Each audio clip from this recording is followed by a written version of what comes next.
The Time Machine by H.G. Wells. Chapter 4. Time Travelling. I told some of you last Thursday of the principles of the time machine and showed you the actual thing itself, complete in the workshop. There it is now, a little travel-worn, truly, and one of the ivory bars is cracked and a brass rail bent, but the rest of it sound enough. I expected to finish it on Friday, but on Friday, when the putting together was nearly done, I found that one of the nickel bars was exactly 1 inch too short, and this I had to get remade, so that the thing was not complete until this morning. It was at 10 o'clock today that the first of all time machines began its career. I gave it a last tap, tried all the screws again, put one more drop of oil on the quartz rod, and sat myself in the saddle. I suppose a suicide who holds a pistol to his skull feels much the same wonder at what will come next as I felt then. I took the starting lever in one hand and the stopping one in the other, pressed the first, and almost immediately the second. I seemed to reel. I felt a nightmare sensation of falling, and, looking round, I saw the laboratory exactly as before. Had anything happened? For a moment I suspected that my intellect had tricked me. Then I noted the clock. A moment before, as it seemed, it had stood at a minute or so past 10. Now it was nearly 3:30. I drew a breath, set my teeth, gripped the starting lever with both hands, and went off with a thud. The laboratory got hazy and went dark. Mrs. Watchett came in and walked, apparently without seeing me, towards the garden door. I suppose it took her a minute or so to traverse the place, but to me she seemed to shoot across the room like a rocket. I pressed the lever over to its extreme position. The night came like the turning out of a lamp, and in another moment came tomorrow. The laboratory grew faint and hazy, then fainter and even fainter. Tomorrow night came black, then day again, night again, day again, faster and faster still. An eddying murmur filled my ears, and a strange, dumb confusedness descended on my mind. I am afraid I cannot convey the peculiar sensations of time-travelling. They are excessively unpleasant. There is a feeling exactly like that one has upon a switchback, of a helpless, headlong motion. I felt the same horrible anticipation, too, of an imminent smash. As I put on pace, night followed day like the flapping of a black wing. The dim suggestion of the laboratory seemed presently to fall away from me, and I saw the sun hopping swiftly across the sky, leaping it every minute, and every minute marking a day. I supposed the laboratory had been destroyed, and I had come into the open air. I had a dim impression of scaffolding, but I was already going too fast to be conscious of any moving things. The slowest snail that ever crawled dashed by too fast for me. The twinkling succession of darkness and light was excessively painful to the eye. Then, in the intermittent darkness, I saw the moon spinning swiftly through her quarters from new to full, and had a faint glimpse of the circling stars. Presently, as I went on, still gaining velocity, the palpitation of night and day merged into one continuous greyness. The sky took on a wonderful deepness of blue, a splendid luminous colour like that of early twilight. The jerking sun became a streak of fire, a brilliant arch in space. The moon a fainter, fluctuating band, and I could see nothing of the stars, save now and then a brighter circle flickering in the blue. The landscape was misty and vague. I was still on the hillside upon which this house now stands, and the shoulder rose above me, grey and dim. I saw trees growing and changing like puffs of vapour, now brown, now green. They grew, spread, shivered, and passed away. I saw huge buildings rise up faint and fair, and pass like dreams. The whole surface of the earth seemed changed, melting and flowing under my eyes. The little hands upon the dials that registered my speed raced round faster and faster. Presently I noted that the sun belt swayed up and down from solstice to solstice in a minute or less, and that consequently my pace was over a year a minute, and minute by minute the white snow flashed across the world and vanished, and was followed by the bright, brief green of spring. The unpleasant sensations of the start were less poignant now. They merged at last into a kind of hysterical exhilaration. I remarked, indeed, a clumsy swaying of the machine, for which I was unable to account. But my mind was too confused to attend to it, so with a kind of madness growing upon me, I flung myself into futurity. At first, I scarce thought of stopping, scarce thought of anything but these new sensations. But presently a fresh series of impressions grew up in my mind, a certain curiosity, and therewith a certain dread, until at last they took complete possession of me. What strange developments of humanity, what wonderful advances upon our rudimentary civilization, I thought, might not appear when I came to look nearly into the dim, elusive world that raced and fluctuated before my eyes. I saw great and splendid architecture rising about me, more massive than any buildings of our time, and yet, as it seemed, built of glimmer and mist. I saw a richer green flow up the hillside and remain there, without any wintry intermission. Even through the veil of my confusion the earth seemed very fair, and so my mind came round to the business of stopping. The peculiar risk lay in the possibility of my finding some substance in the space which I, or the machine, occupied. So long as I travelled at a high velocity through time, this scarcely mattered.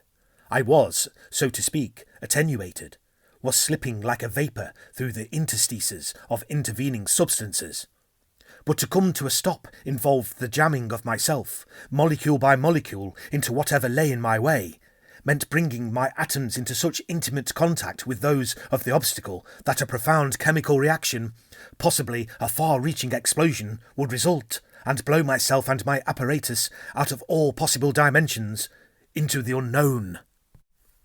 This possibility had occurred to me again and again while I was making the machine, but then I had cheerfully accepted it was an unavoidable risk, one of the risks a man has got to take. Now the risk was inevitable. I no longer saw it in the same cheerful light. The fact is that, insensibly, the absolute strangeness of everything, the sickly jarring and swaying of the machine, above all, the feeling of prolonged falling, had absolutely upset my nerves. I told myself that I could never stop, and with a gust of petulance I resolved to stop forthwith. Like an impatient fool, I lugged over the lever, and incontinently the thing went reeling over, and I was flung headlong through the air. There was the sound of a clap of thunder in my ears. I may have been stunned for a moment. A pitiless hail was hissing round me, and I was sitting on soft turf in front of the overset machine. Everything still seemed grey, but presently I remarked that the confusion in my ears was gone. I looked round me. I was on what seemed to be a little lawn in a garden, surrounded by rhododendron bushes, and I noticed that their mauve and purple blossoms were dropping in a shower under the beating of the hailstones. The rebounding, dancing hail hung in a little cloud over the machine, and drove along the ground like smoke.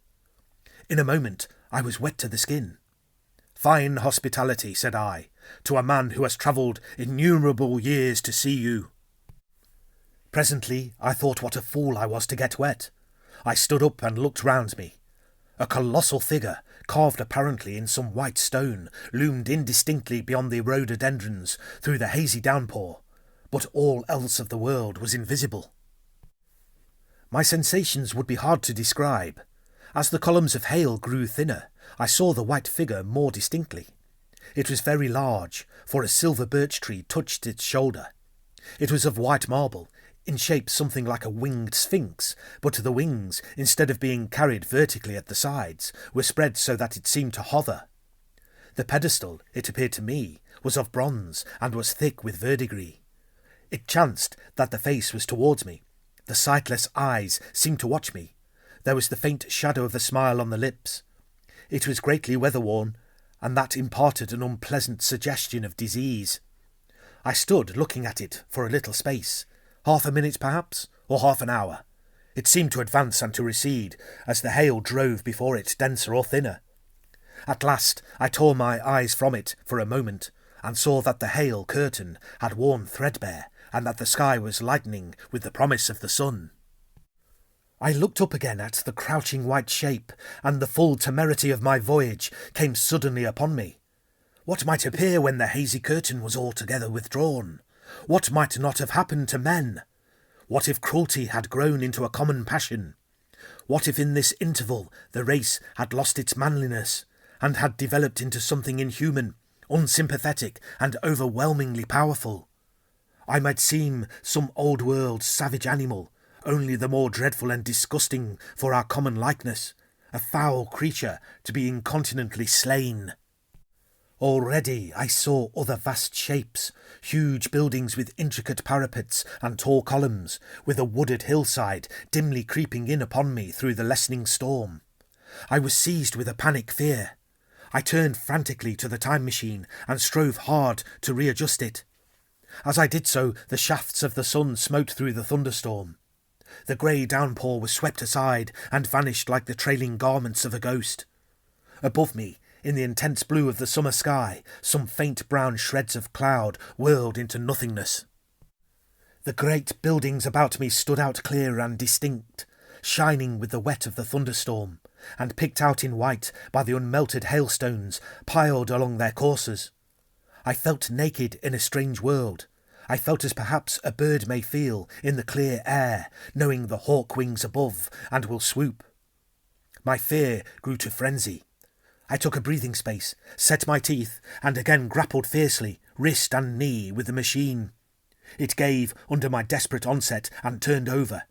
It struck my chin violently. One hand on the saddle, the other on the lever, I stood panting heavily in attitude to mount again. But with this recovery of a prompt retreat my courage recovered.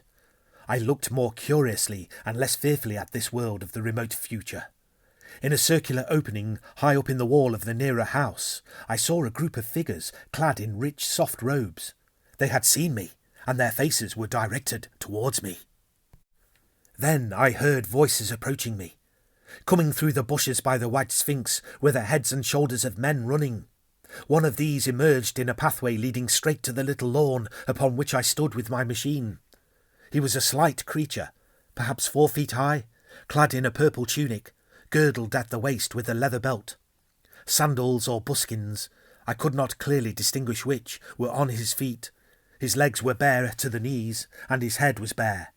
Noticing that, I noticed for the first time how warm the air was. He struck me as being a very beautiful and graceful creature, but indescribably frail. His flushed face reminded me of the more beautiful kind of consumptive, that hectic beauty of which we used to hear so much. At the sight of him, I suddenly regained confidence. I took my hands from the machine.